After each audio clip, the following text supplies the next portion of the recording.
Hello. എൻ്റെ മോൻ കാണുമ്പോഴേ മനസ്സിലാവും എനിക്ക് ഭയങ്കര വിഷമമുണ്ടെന്നുള്ള.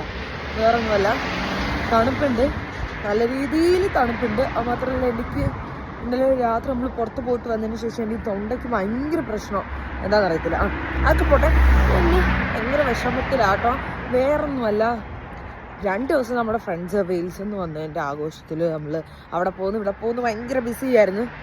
അതൊക്കെ കഴിഞ്ഞ് അവരൊക്കെ പോകാൻ പോകുന്ന ഒരു ദിവസം, നമ്മൾ ജോലിക്ക് പോകുന്ന ദിവസം, അതും പോരായിട്ട് ഇത്രയും നമ്മുടെ കൂടെ കറങ്ങാനിരിക്കുന്നവർ വീട്ടിൽ ഒറ്റയ്ക്കിരിക്കുന്ന ദിവസം അവർ എൻജോയ് ചെയ്യുന്നു. തനിച്ചിരുന്ന് അവർക്ക് റെസ്റ്റ് എടുക്കാം, ഇത്രയും ദിവസത്തെ ക്ഷീണം അവർക്ക് മാറ്റാം. പക്ഷെ നമ്മൾ ഓൾറെഡി ഇന്നലത്തെ വീഡിയോ കണ്ടു കാണുമായിരിക്കും. നമ്മൾ ലണ്ടനിൽ നിന്ന് വന്നിട്ടുള്ള വീഡിയോ ആയിരുന്നു. സോ ലണ്ടനിൽ നിന്ന് വന്ന് വീട്ടിലെത്തിയപ്പോൾ തന്നെ ഓൾറെഡി എനിക്കൊന്ന് 2:30 എന്തോ ആയി.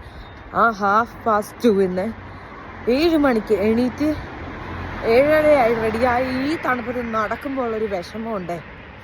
അത് എനിക്ക് ജോലിക്ക് പോകുന്നതിലല്ല വിഷമം, എൻ്റെ കൂടെ ഉള്ളവർ വീട്ടിൽ കിടന്ന് സന്തോഷിക്കുന്നു, അവർ വീട്ടിൽ എൻജോയ് ചെയ്ത് ഉറങ്ങുക. ഗാഡ്, അതാണ് എന്നെ വേദനിപ്പിക്കുന്നത്. അത് ഞാൻ ഈ ഷിഫ്റ്റ് ക്യാൻസൽ ചെയ്തതിന് വല്ല സിക്കോ എടുത്തേന്. പക്ഷേ അൺഫോർച്ചുനേറ്റ്ലി ഇതുപോലെ വാഗ്ദാനം ഞാൻ വേറൊരു പയ്യന് കൊടുത്ത് അവനെ കൊണ്ട് ഇന്നലത്തെ എൻ്റെ ഷിഫ്റ്റ് എടുപ്പിച്ചിട്ടാണ് ഞാൻ ലണ്ടൻ മൊത്തവും കറങ്ങാൻ പോയത്. അപ്പോൾ എനിക്ക് അവനെ ചതിക്കാൻ പറ്റത്തില്ല. ചതിച്ചു കഴിഞ്ഞാൽ പിന്നെ ഞാൻ ജോലി ചെയ്യുന്നിടത്ത് നിന്ന് സ്വാപ്പിംഗ് എന്ന് പറഞ്ഞ സാധനം അവരെടുത്ത് മാറ്റും. അതുകൊണ്ട് പതറാതെ ധൈര്യം സംഭരിച്ച് നടക്കുക.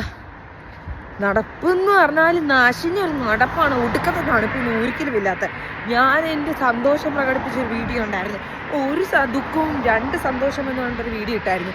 ആ സ്പ്രിങ് ഒന്നും അല്ലാന്ന് തോന്നുന്നു. ഇവിടെ കുറേ പൂവൊക്കെ പൂത്ത് കിടപ്പുണ്ട്, പക്ഷേ തണുപ്പിനൊരു കുറവുമില്ല. അപ്പോൾ ഇവിടുന്ന് റോഡ് തീരുന്നതിൻ്റെ എൻഡിലാണ് ഞാൻ എൻ്റെ ജോലി സ്ഥലം. അപ്പോൾ അത് ഇവിടുന്നേ കാണുമ്പോഴേ എനിക്ക് നെഗറ്റീവ് ആവുന്നു. സോ ഒരുപാട് നെഗറ്റീവ് ആക്കാതെ ഞാൻ പോവാണ്. ബൈ.